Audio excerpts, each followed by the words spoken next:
Tata consultancy services का मारोफट capitalisation 16,500 88.93 रुपए गिरकर 11,43,623.19 रुपए हो गए और लार्सन एंड टुब्रो का 15,248.32 रुपए गिरकर 5,15,161.91 रुपए हो वॉस। बजाज फाइहासेंस का मारोफट कैप 14,093.93 रुपए गिरकर 5,77,353.23 रुपए हो गया और स्टेट बैंक ऑफ इंडिया का 11,907.52 रुपए कम इसकर 9,50,199.77 रुपए हो बस।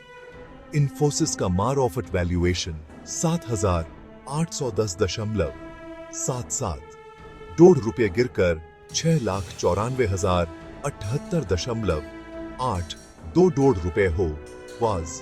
हालांकि हिंदुस्तान यूनिलीवर का मारोफट कैप 12,311.86 रुपए इंक्रीज कर 5,66,733.16 रुपए हो वॉज।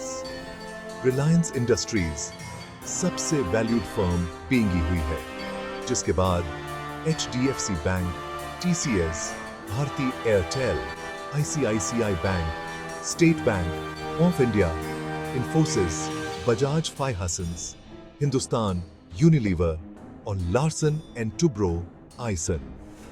स्वास्तिका इन्वेस्टमार्ट लिमिटेड के रिसर्च हेड संतोष मीना ने पिछले हफ्ते मारोफ्ट्स में गिरावट पर कहा कि यह कई फैक्टर्स के ऑफरन हुआ। इंक्रीज्ड थे भू राजनीतिक टेंशंस, आक्रामक FII फ्रॉमलिंग और रुपये की लोजोरी को लेकर घबराहट। रियल्टी मेजर DLF और GIC जॉइंट वेंचर DCCDL की रेंटल इनकम दिसंबर क्वार्टर में 18% इंक्रीज कर 1,412 रुपए हो गई। यह प्रीमियम ऑफिस और रिटेल स्पेस की मजबूत डिमांड के ऑफर रन हुआ। DLF cyber city developers limited या DCCDL की रेंटल इनकम पिछले साल इसी पीरियड में 1,193 रुपए वॉज। DLF की लेटेस्ट इन्वेस्टर प्रेजेंटेशन के मुताबिक DCCDL में DLF की लगभग 67% हिस्सेदारी है, when कि सिंगापुर के सॉवरेन वेल्थ फंड GIC के पास बाकी इक्विटी शेयर आइसल्डिंग आइस। फिलहाल DCCDL के पास कुल 44.3 मिलियन स्क्वायर फीट का ऑपरेशनल पोर्टफोलियो है, जिसमें प्राइम ऑफिस और रिटेल स्पेस शामिल ISN, लगभग 4 million square feet retail area है और बाकी ऑफिस स्पेस ISN। फाइनेंशियल ऑनफोरेंस की बात दो DCCDL का हास्ट प्रॉफिट वन प्रॉमोशनल आइटम से पहले इस फिस्कल की तीसरी तिमाही में 40% इंक्रीज कर 717 रुपए हो वॉज। पिछले साल इसी पीरियड में यह 514 रुपए वॉज। टोटल रेवेन्यू 17% इंक्रीज कर 1,878 रुपए हो वॉज। यह 1,605 रुपए से इंक्रीज था। लेटेस्ट दिसंबर क्वार्टर के अंत में इसका हास्ट डेट 16,976 रुपए वॉज। DLF लिमिटेड, जो मारोफट कैपिटलाइजेशन के हिसाब से देश की सबसे बड़ी रियल एस्टेट फर्म है, ने अपनी ज्यादातर रेंट यील्डिंग लोअर शेल फ्रॉमेट्स को जॉइंट वेंचर फर्म DCCDL में पार्क किया आइस। DCCDL पोर्टफोलियो के अलावा DLF के पास इंडिपेंडेंटली लगभग 5 मिलियन स्क्वायर फीट के ऑफिस और रिटेल स्पेस ISN, जिससे कुल group portfolio 49.1 million square feet area तक पहुंच गया।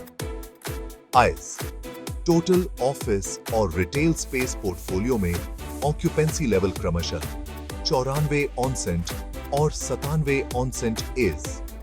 DLF group 27 million square feet lower shell area बींगा रहा है, जिसमें से 15 million square feet DLF limited द्वारा डायरेक्टली बिल्ट, when की 12 मिलियन स्क्वायर फीट DCCDL के तहत IS हम अपने एन्युइटी पोर्टफोलियो को और आगे इंक्रीज आने के लिए दृढ़ आयसन। DLF ने पिछले हफ्ते एक स्टेटमेंट में कहा, हमारा 49 मिलियन स्क्वायर फीट का ऑपरेशनल पोर्टफोलियो, हमारे अंडर कंस्ट्रक्शन पोर्टफोलियो और एक मजबूत आइडेंटिफाइड फ्यूचर पाइपलाइन के साथ हमें अपने एन्युइटी बिजनेस में एक मजबूत और लगातार ग्रोथ देने में मदद होएगा। इंडस्ट्री वन सॉन्ट्स के मुताबिक ग्लोबल अनसर्टेनिटीज के बावजूद 2025 कैलेंडर ईयर के दौरान ऑफिस और रिटेल स्पेस की demand remain strong. Global capability centres या GCCs प्रीमियम वर्क स्पेस के लिए एक मेजर डिमांड ड्राइवर बन गए। एसन रियल एस्टेट कंसल्टेंट CBRE ने बताया कि पिछले साल 9 मेजर शहरों में ऑफिस स्पेस की gross leasing record 82.6 million square feet रही। यह डोमेस्टिक और फॉरेन कंपनीज की बेहतर डिमांड के ऑफरन हुआ। Real estate consultant Cushman and Wakefield के डेटा के मुताबिक पिछले साल भारत के टॉप 8 शहरों में शॉपिंग मॉल्स और हाई स्ट्रीट्स में रिटेल स्पेस की लीजिंग 15% इंक्रीज कर लगभग 9 मिलियन स्क्वायर फीट हो गई। यह रिटेलर्स की हाई डिमांड के बीच इंक्रीज हुई सप्लाई के ऑफर रन हुआ। DLF ग्रुप मुख्य रूप से रेजिडेंशियल प्रॉपर्टीज यानी डेवलपमेंट बिजनेस को डेवलप होने और बेचने के बिजनेस में लगा हुआ IS और लोअरशियल और रिटेल प्रॉपर्टीज यानी एन्युइटी बिजनेस को डेवलप होने और लीज होने में ऑल्सो।